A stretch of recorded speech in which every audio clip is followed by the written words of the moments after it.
Que la paix soit avec vous tous. Mesdames et messieurs, chers frères et sœurs chrétiens et musulmans, merci d'être présents aujourd'hui. Je salue avec beaucoup de respect le docteur Zakir Naik. Je m'appelle Paul André, je suis chrétien pratiquant et je suis ici animé par le désir sincère de comprendre, de dialoguer et de rapprocher nos cœurs par la connaissance. Le titre de cette rencontre est fort. Prouve-nous les preuves que Noël n'existait pas et où cela est écrit. À partir de ce titre, j'aimerais poser 2 questions claires, Dr Zakir. Première question. Existe-t-il, selon le Coran et les sources islamiques, des preuves indiquant que la célébration de Noël, telle que nous la connaissons aujourd'hui, n'a pas été instituée par Jésus lui-même, paix sur lui, et où cela est-il mentionné ou suggéré? Deuxième question. Si Jésus, paix sur lui, occupe une place importante dans l'islam, pourquoi l'islam ne reconnaît-il pas Noël comme une célébration religieuse légitime? Merci, Dr Zakir, et je vous écoute avec respect. Bismillahir-Rahmanir-Rahim.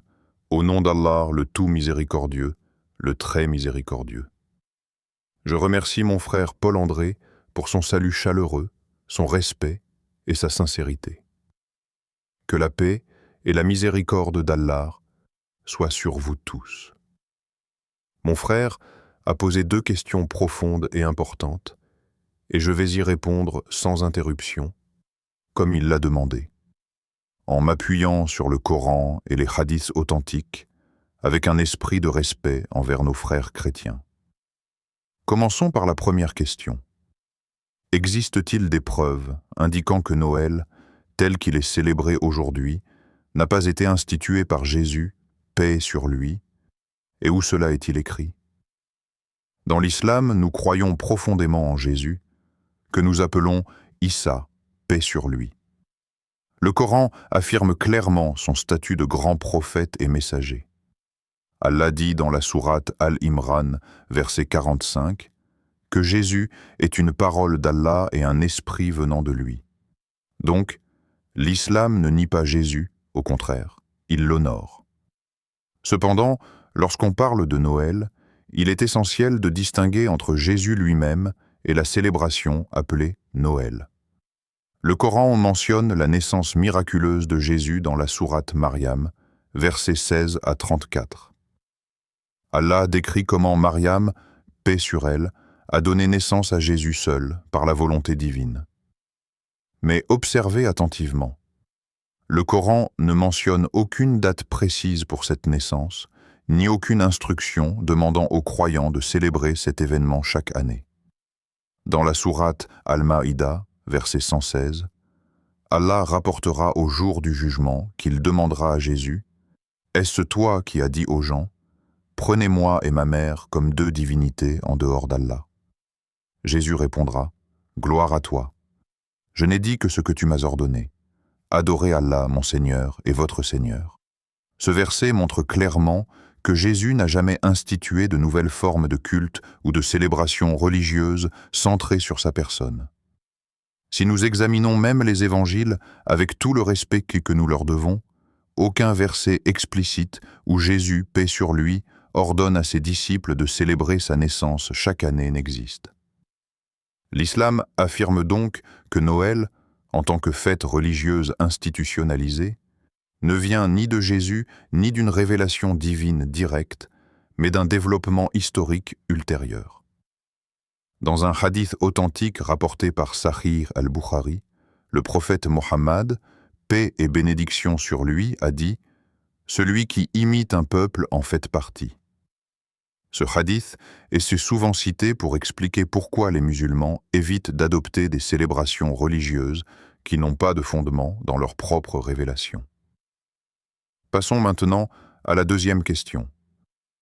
Pourquoi l'islam ne reconnaît-il pas Noël comme une célébration religieuse légitime, alors que Jésus est très respecté dans l'islam? La réponse est simple et profonde. En islam, l'adoration est strictement basée sur la révélation. Allah dit dans la sourate Al-Maïda, verset 3, « Aujourd'hui, j'ai parachevé pour vous votre religion. » Cela signifie que toute pratique religieuse doit être fondée sur une instruction divine claire. Les musulmans aiment et respectent Jésus, paix sur lui, mais ils l'aiment comme prophète, non comme objet d'adoration. Le Coran insiste dans la sourate Al-Ikhlas que Dieu est un, unique, sans associé.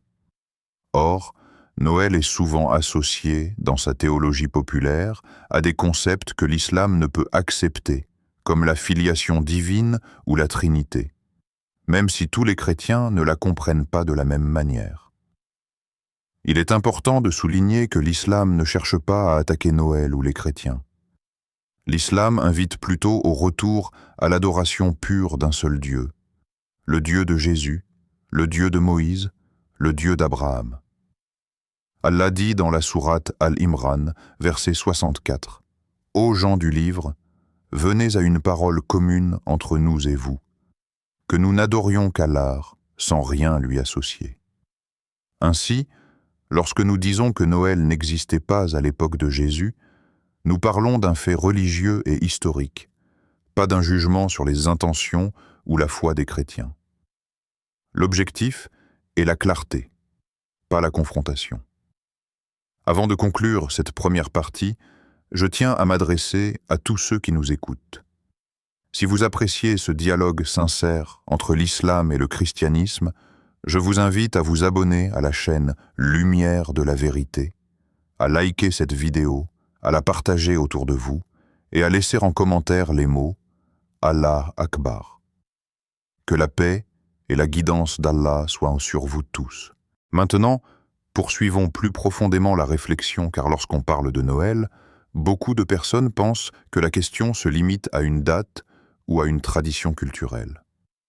En réalité, c'est une question de source religieuse, d'autorité divine et de fidélité au message originel des prophètes. Le Coran nous enseigne une règle fondamentale. Toute adoration, toute pratique religieuse doit reposer sur une preuve claire venant de Dieu.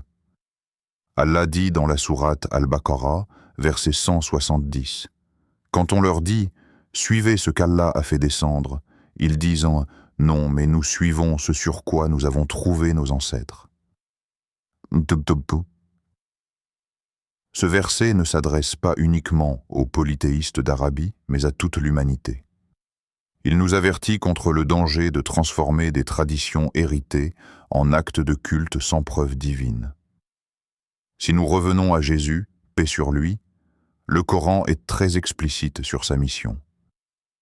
Dans la sourate Az-Zukhruf, verset 59, Allah dit « Il n'était qu'un serviteur que nous avions comblé de bienfaits, et nous en avions fait un exemple pour les enfants d'Israël. Jésus n'est donc pas venu pour être célébré, encore moins adoré, mais pour appeler les gens à l'adoration d'Allah seul. » Beaucoup de chrétiens sincères me disent « Docteur Zakir, Noël, c'est l'amour, le partage, la paix. » Et je réponds toujours avec respect. L'islam n'est pas contre l'amour, ni contre la paix, ni contre le partage. Ces valeurs existent dans l'islam toute l'année, chaque jour. Le prophète Mohammed, paix et bénédiction sur lui, a dit dans un hadith authentique « Aucun d'entre vous ne sera véritablement croyant tant qu'il n'aimera pas pour son frère ce qu'il aime pour lui-même. » Mais la question n'est pas la valeur morale, la question est l'acte religieux. Dans la sourate Mariam, lorsque Jésus parle alors qu'il est encore dans le berceau, il dit au verset 36 « Allah est mon Seigneur et votre Seigneur. Adorez-le donc. Voilà le droit chemin. » Remarquez, il ne dit pas « célébrez ma naissance ». Il ne dit pas « faites de ce jour une fête ». Il ne dit pas « instituez un rituel annuel ». Son message est clair, simple, universel. Historiquement, même de nombreux chercheurs chrétiens reconnaissent que la date du 25 décembre n'est pas connue comme étant celle de la naissance de Jésus. Le Coran, lui, donne un indice intéressant. Dans la sourate Mariam, verset 25, Allah dit à Mariam de secouer le tronc du palmier pour faire tomber des dattes fraîches. Or, dans la région de la Palestine, les dattes mûrissent généralement à la fin de l'été ou au début de l'automne, pas en plein hiver. Cela suggère que Jésus n'est probablement pas né en décembre. Je ne dis pas cela pour provoquer, mais pour inviter à réfléchir. Encore une fois, le problème n'est pas seulement la date, mais l'origine de la célébration. Le prophète Mohammed, paix et bénédiction sur lui, lorsqu'il arriva à Médine, trouva des gens qui avaient 2 jours de fête hérités de l'époque pré-islamique.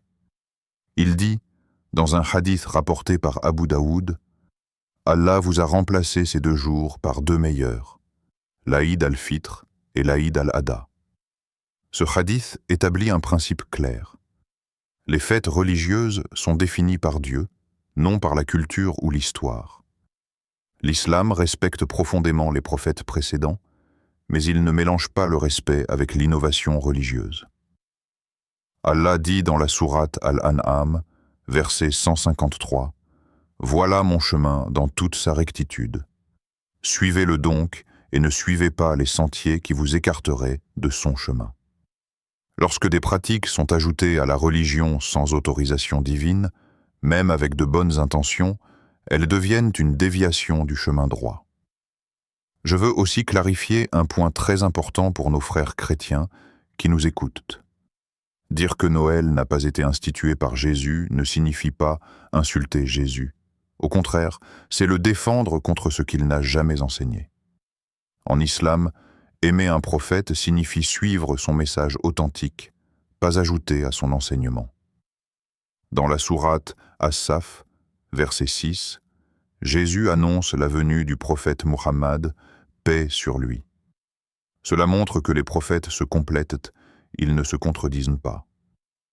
Leur message central est toujours le même, l'unicité de Dieu. Noël, tel qu'il est compris aujourd'hui dans sa dimension théologique, s'éloigne souvent de ce message fondamental. Allah dit dans la sourate Al-Maïda, verset 77, « Ô gens du livre, n'exagérez pas dans votre religion au-delà de la vérité. » L'exagération dans l'amour peut conduire à l'erreur, même si l'intention est bonne. C'est exactement ce que l'islam cherche à éviter. Ainsi, lorsque les musulmans ne célèbrent pas Noël, ce n'est ni par haine, ni par rejet des chrétiens, ni par manque d'amour pour Jésus, paix sur lui. C'est par fidélité au principe que l'adoration appartient à Dieu seul, et que toute fête religieuse doit être clairement instituée par lui. Et je veux que chacun ici comprenne une chose essentielle. L'objectif de ce dialogue n'est pas de dire « vous avez tort et nous avons raison » de manière arrogante. L'objectif est de réfléchir ensemble, de revenir aux sources et de se demander honnêtement qu'a réellement enseigné Jésus et qu'a réellement voulu Dieu pour l'humanité. Le Coran nous appelle au dialogue avec sagesse. Dans la sourate An-Nahl, verset 125, Allah dit « Appelle au chemin de ton Seigneur avec sagesse et bonne exhortation, et discute avec eux de la meilleure façon. » C'est exactement ce que nous faisons ici. Pas un débat de victoire, mais une invitation à la vérité. Et si une personne, chrétienne ou musulmane, sort de cette réflexion avec plus de respect pour l'autre et plus de sincérité envers Dieu, alors ce dialogue aura déjà porté ses fruits. Merci beaucoup, Dr Zakir Naik, de m'avoir écouté avec autant d'attention et de respect. Vos explications ont été claires et enrichissantes. J'ai beaucoup appris sur la perspective islamique concernant Noël et le message de Jésus, paix sur lui. Qu'Allah te bénisse, cher professeur Dr Zakir Naik. Je vous remercie, Paul-André, de m'avoir écouté avec ouverture et sincérité. C'est ce genre de dialogue qui rapproche les cœurs et éclaire les esprits. À tous ceux qui nous regardent, si vous avez apprécié cette rencontre et souhaitez approfondir votre compréhension de l'islam et des messages des prophètes, je vous invite à vous abonner à la chaîne Lumière de la Vérité, à aimer cette vidéo, à la partager avec vos proches et à participer activement dans les commentaires. Que la paix et la bénédiction d'Allah soient sur vous tous.